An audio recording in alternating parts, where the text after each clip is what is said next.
How are we all today? Seems like there's a lot of things going on in America around the immigration ICE sort of protests, deportations.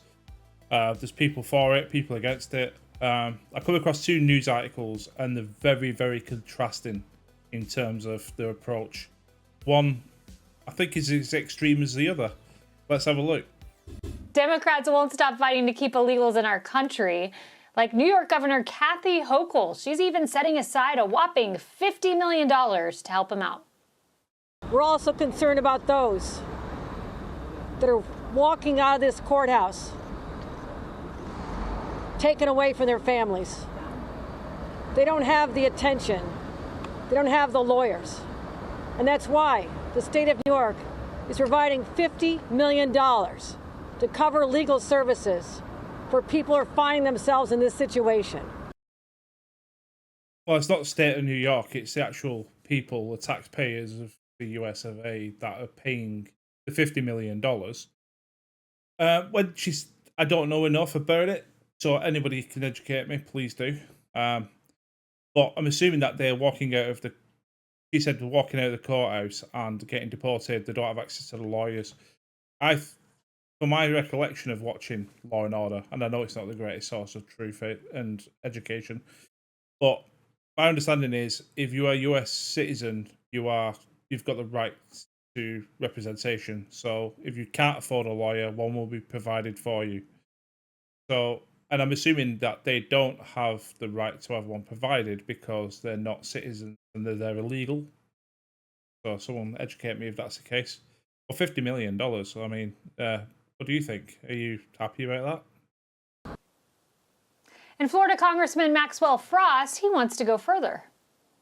I want to be clear.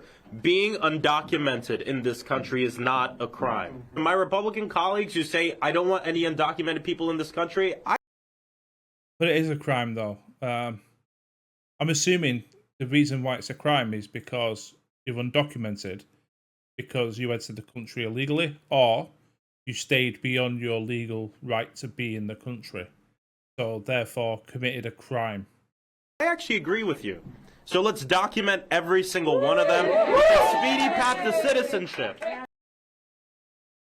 So everybody who was breaking the law and entered the country illegally should be given citizenship quickly.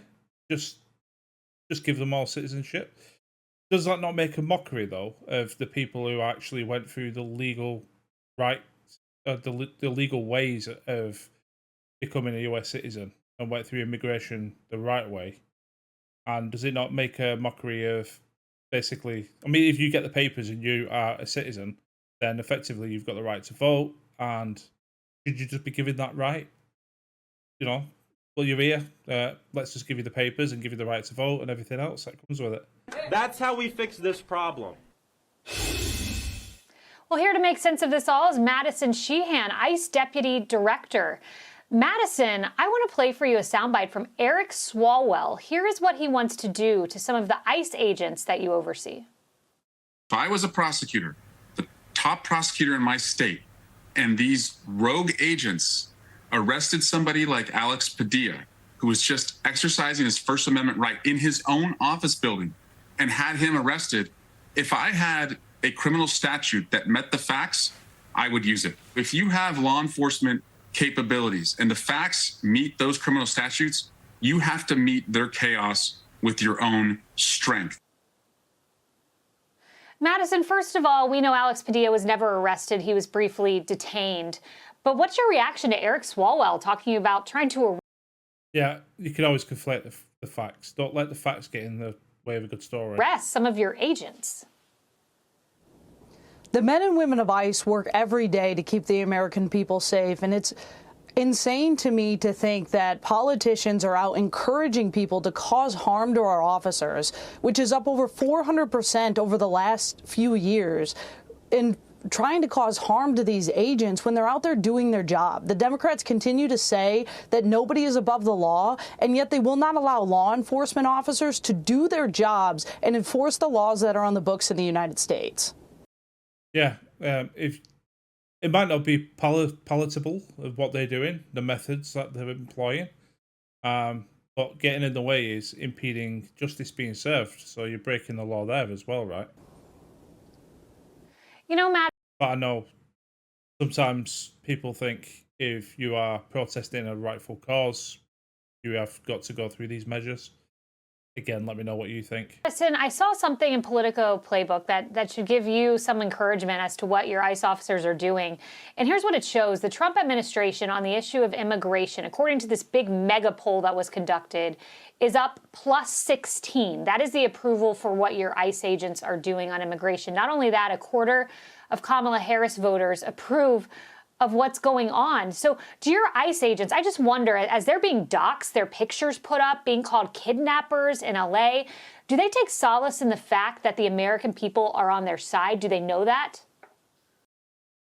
I'm pretty sure when they're sort of in the middle of the street trying to arrest an illegal immigrant or someone who's there committed crimes and they're basically on the list of people that they need to detain, and they're getting people coming at them, throwing stuff at them, and trying to break the windows of the vehicles. I don't think they want to be in that situation. Absolutely not.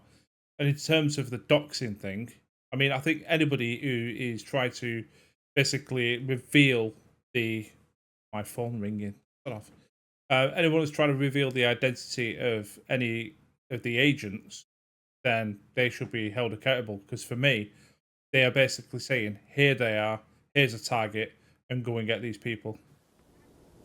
The men and women of ICE know that the American people are on their side. They know that President Trump is on their side and Secretary Noem, and they will continue to go out, arrest the worst of the worst in these communities. And I'll continue to ask the Democrats, who are they really defending? They're defending the rapists, the gang members, the TDA, MS-13 gang members who go out and wreak havoc in the American people's communities. Not always, though. I don't think a soccer mom who's there illegally is a member of MS-13 or a gang leader. So there are some, yes, who have committed crimes. There were gang affiliations, absolutely. But there are also some that just do not fit into that camp at all, that have been taken off the street and deported. And I think it's those that most people are protesting against.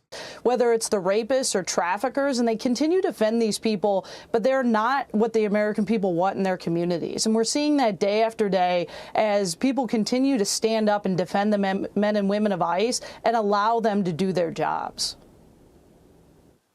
Yeah, and you mentioned the criminals and the rapists, and 75% of ICE arrests have been just that, people with pending charges or criminal convictions. Thank you very much for bringing us the facts.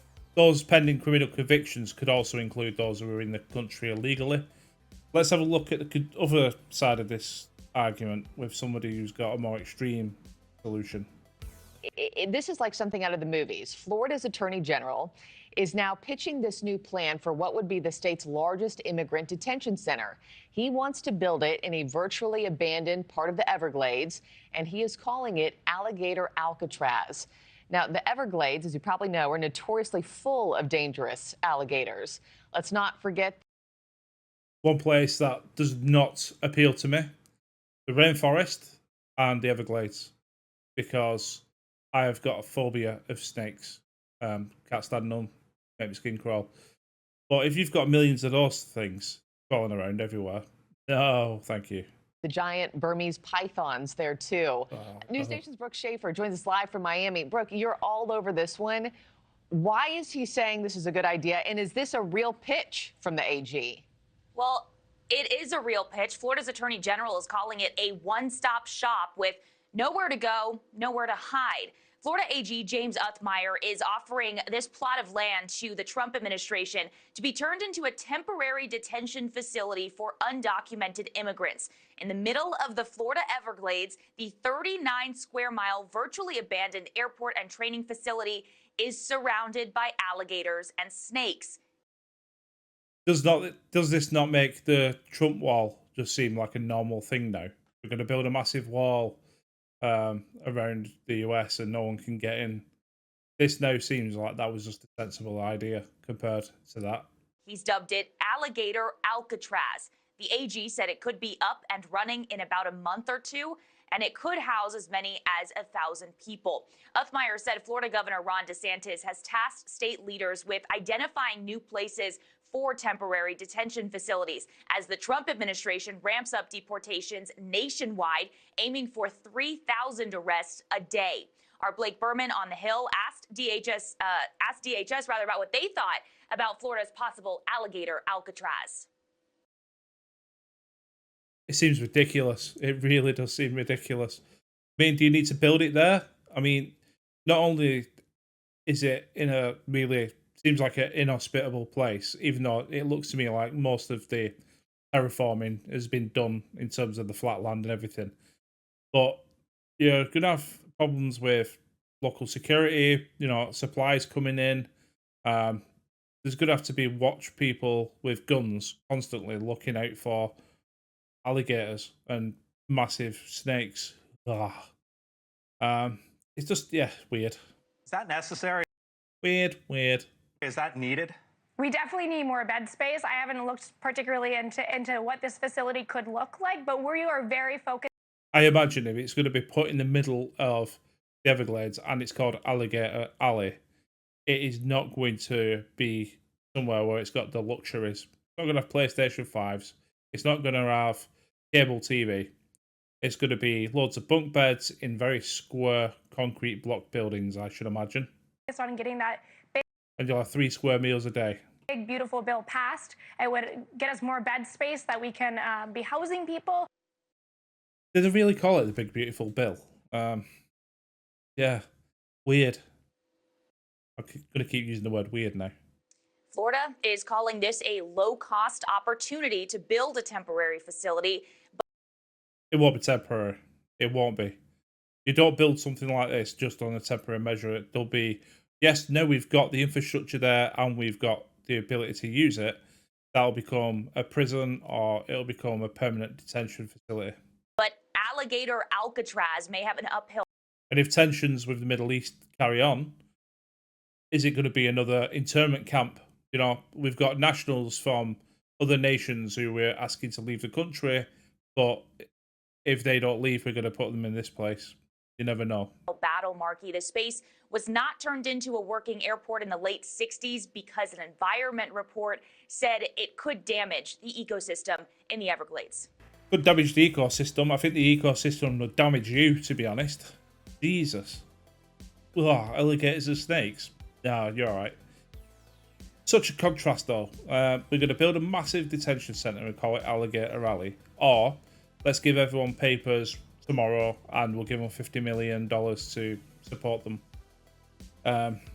No wonder it's so divisive over in the US of A at the minute. My thoughts go out to everybody obviously affected by this, but let me know how you stand on the side of the coin. Are you all for just expediting immigration and giving them the support they need? Or are you on the side of they should be deported because they effectively have committed a crime by being in the country illegally? It's not good, but immigration is a topic across Europe at the minute. I'm in the UK. It's definitely something that we're struggling with boats coming over in the thousands every single week. For the first time ever, I'll say the words. Like, share, subscribe. I feel dirty saying that. But thank you for your support, and I'll see you on the next one. See ya.